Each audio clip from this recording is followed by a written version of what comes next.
ലൂക്കായുടെ സുവിശേഷം 6-ാം അധ്യായം അതിൻ്റെ 36-ാം തിരുലിഖിതം വചനം പറയാണ്, നിങ്ങളുടെ സ്വർഗസ്വനായ പിതാവ് നിങ്ങളോട് കരുണയായിരിക്കുന്നത് പോലെ നിങ്ങളും കരുണയുള്ളവരായിരിക്കുവിൻ. ദൈവം നമ്മളോട് കരുണ കാണിക്കുന്നത് കൊണ്ട് ആയതിനാൽ നമ്മളും കരുണ കാണിക്കണം എന്നാണ് വചനം പറയുന്നത്.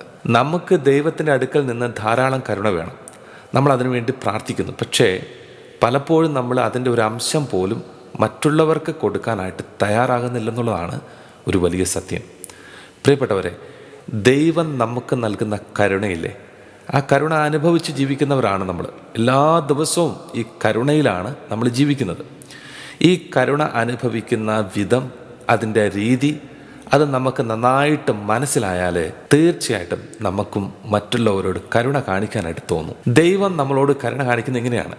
നമ്മൾ പാപം ചെയ്യുമ്പോൾ, തെറ്റുകൾ ചെയ്യുമ്പോൾ, അകൃത്യങ്ങൾ ജീവിക്കുമ്പോൾ, കർത്താവിനെ വേദനിപ്പിക്കുമ്പോൾ, കർത്താവിനെ മുറിപ്പെടുത്തുമ്പോൾ, ദൈവ നിഷേധത്തിൽ നമ്മൾ ജീവിക്കുമ്പോൾ, അങ്ങനെ പല പല തെറ്റുകളുണ്ടാകും. ഈ തെറ്റുകളൊക്കെ ചെയ്താലും ഈ തെറ്റുകളെ ഓർത്ത് കർത്താവ് നമ്മളെ ശിക്ഷിക്കുന്നില്ല, കർത്താവ് നമ്മളെ വിധിക്കുന്നില്ല, കർത്താവ് നമ്മളോട് പകപോക്കുന്നില്ല, കർത്താവ് നമ്മളോട് പകരം ചോദിക്കുന്നില്ല, കർത്താവ് നമ്മളോട് മിണ്ടാതിരിക്കുന്നില്ല, കർത്താവ് നമ്മളിൽ നിന്ന് അകന്നു പോകുന്നില്ല. ഇതൊന്നും കർത്താവ് നമ്മളോട് ചെയ്യുന്നില്ല. ദൈവം നമ്മളോട് എല്ലാ ദിവസവും, എല്ലാ മിനിറ്റുകളിലും, എല്ലാ സെക്കൻഡുകളിലും കർത്താവ് നമ്മളോട് കരുണ കാണിക്കുകയാണ്. കാരണം കർത്താവിന് നമ്മളോടുള്ള സ്നേഹം അത്രമാത്രം വലുതാണ്. ഇപ്പോൾ കർത്താവ് നമ്മളോട് കാണിക്കുന്ന കരുണയുടെ ഒരു വശം, ഒരു രീതി, ഒരു മെത്തേഡ് എന്താണ് നമുക്ക് മനസ്സിലായില്ലേ? ഈ രീതി, ഈ മെത്തേഡാണ് നമുക്ക് വേദന തരുന്നവരോടും നമ്മളും കാണിക്കേണ്ടത്. അത്രേ ദൈവം ആവശ്യപ്പെടുന്നുള്ളൂ. ആരൊക്കെ ഏതൊക്കെ വിധത്തിൽ നമ്മളെ വേദനിപ്പിച്ചാലും നമുക്ക് ദൈനംദിന ജീവിതത്തിൽ കർത്താവിൽ നിന്ന് ഇങ്ങനെ കരുണ ലഭിക്കുന്നത് കൊണ്ട് നമ്മളും കരുണ കാണിക്കുക, നമ്മളും കരുണ കൊടുത്ത് ജീവിക്കുക.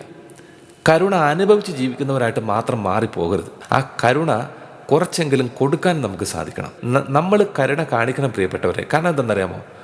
നമ്മുടെ വലിയ പാപങ്ങളിലും കുറ്റകൃത്യങ്ങളിലും അകൃത്യങ്ങളിലും ഒക്കെ നമ്മളെ കുറ്റപ്പെടുത്താതെ, നമ്മളെ ശിക്ഷിക്കാതെ, നമ്മുടെ പേരിനും പെരുമയ്ക്കും വ്യക്തിത്വത്തിനും ഒരു കളങ്കം പോലും വരുത്താത്ത വിധത്തിൽ നമ്മളെ കാത്തു സൂക്ഷിക്കുന്ന ഒരു ദൈവം, ആ ദൈവം നമ്മളോട് കരുണ കാണിക്കുന്നതുകൊണ്ടാണ് നമ്മളിങ്ങനെ ജീവിക്കുന്നത്.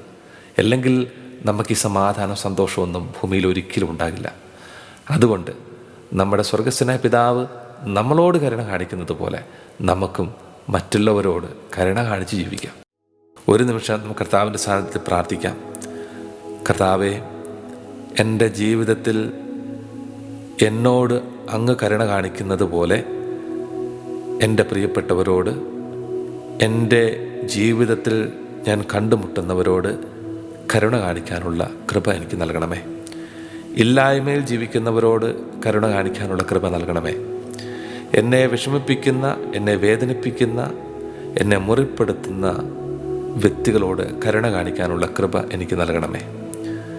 അങ്ങനെ അനുഭവിക്കുന്ന കരുണയുടെ ഒരു പങ്ക് മറ്റുള്ളവർക്ക് കൊടുക്കുമ്പോൾ അത് വചനം ജീവിക്കുന്നതിന് തുല്യമായിട്ട് മാറുകയാണല്ലോ.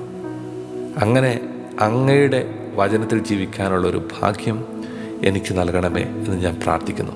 പ്രിയപ്പെട്ടവരെ, നമ്മുടെ മേലും ഇല്ലായ്മയിൽ ജീവിക്കുന്ന ആൾക്കാരുടെ മേലും നമ്മൾക്ക് എതിരായിട്ട് ജീവിക്കുന്ന, പ്രവർത്തിക്കുന്ന, പറയുന്ന വ്യക്തികളുടെ മേലും കർത്താവിന് വലിയ കരുണ വന്ന് നിറയാനായിട്ട് നമുക്കൊരു നിമിഷം ആശീർവാദം സ്വീകരിച്ച് പ്രാർത്ഥിക്കാം.